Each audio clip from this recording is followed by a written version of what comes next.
বিএনপির দিক থেকেই বেশি আসছে এবং এই প্রবণতাটা আমরা আওয়ামী লীগের সময় দেখেছি এবং বিএনপিও যখন তখন প্রশ্ন তুলতো তখন তাদেরকেও জামাত যুদ্ধাপরাধী ট্যাগ দেওয়া হতো।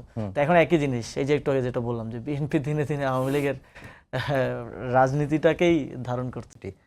তো আমার এই আলোচনায় অনেকে এসে যেটি বলেন যে এখন জামাত আর এনসিপিকে আসলে আলাদা করে করা যায় না, বা তাদের কর্মসূচি, তাদের কথাবার্তা সবকিছু মিলে আলাদা করাটা ডিফিকাল্ট।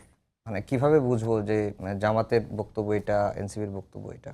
যে বিষয়গুলোতে এগ্রিমেন্টের ভিত্তিতে আমাদের নির্বাচন ঐক্যটা হয়েছিল, সংস্কার, বিচার এবং সুশাসন সহ আরও কিছু বিষয় আমাদের একটা বোঝাপড়ার ভিত্তিতে এগ্রিমেন্ট হয়েছিল। এখন এই ইস্যুগুলোতে আমাদের রাজনৈতিক বক্তব্যটা আমরা একসাথে আলোচনার ভিত্তিতে ঠিক করি। আমাদের 11 দলীয় ঐক্যের আমাদের সমন্বয় সভা হয়, মিটিং হয় এবং সংসদেও আমাদের যে প্রতিনিধিরা আছেন তারা একসাথে বসে সংসদ অধিবেশনের আগে এবং পরে রিভিউ করেন, আলোচনা করেন এবং যেই বিষয়গুলোতে আমরা যে কর্মসূচিগুলোতে আমরা একমত সেই কর্মসূচিগুলো নিয়ে একই সিদ্ধান্ত এবং একই বক্তব্য থাকে। সেখানে কোনো পার্থক্য বা সেখানে তো ভিন্নতা রাখার কোনো প্রয়োজনীয়তাও নাই। একসাথে বসে যেহেতু আমরা সিদ্ধান্ত নিচ্ছি।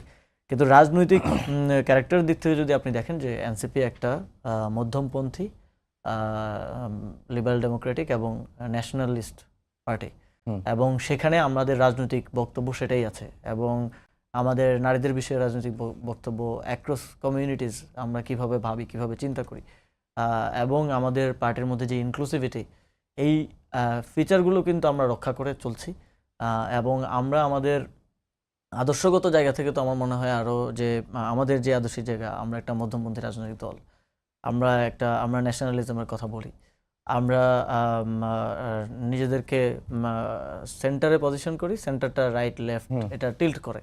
এটা খালেদা জিয়া একবার বলেছিলেন যে ডানের বামে, বামের ডানে।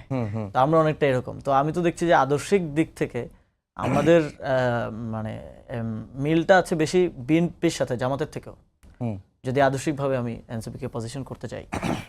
তারপরে এই আলোচনাটা বারবার আসার একটা কারণ আছে, আসার একটা প্রবণতা আমরা আওয়ামী লীগের সময় দেখেছি যে কেউ যে কোনো বিষয় নিয়ে প্রশ্ন তুললেই তাকে জামাত শিবির ট্যাগ দেওয়া হতো।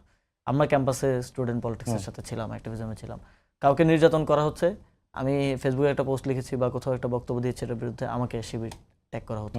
তো এটার মধ্য দিয়ে আপনাকে ডিলিজিটিমাইজ করা, আপনার রাজনৈতিক যেই ইস্যুটা আছে বা যেই বিষয়টা নিয়ে আপনি কথা বলছেন সেখান থেকে ডাইভার্ট করা এবং আপনাকে একটা ডিফারেন্ট জায়গায় নিজেকে ডিফেন্ড করার জায়গায় নিয়ে যাওয়ার একটা প্রক্রিয়া হিসাবে আমি মনে করি যে এই প্রশ্নটা বারবার করা হয় যে এনসিপি জামাত এক হয়ে গেছে বা এনসিপি জামাতের মধ্যে পার্থক্য নেই। এটা বিএনপির দিক থেকেই বেশি আসছে এবং এই প্রবণতাটা আমরা আওয়ামী লীগের সময় দেখেছি এবং বিএনপিও যখন তখন প্রশ্ন তুলতো তখন তাদেরকেও জামাত যুদ্ধাপরাধী ট্যাগ দেওয়া হতো। তো এখন একই জিনিস, এই যে একটু আগে যেটা বললাম যে বিএনপি দিনে দিনে আওয়ামী লীগের রাজনীতিটাকেই ধারণ করছে।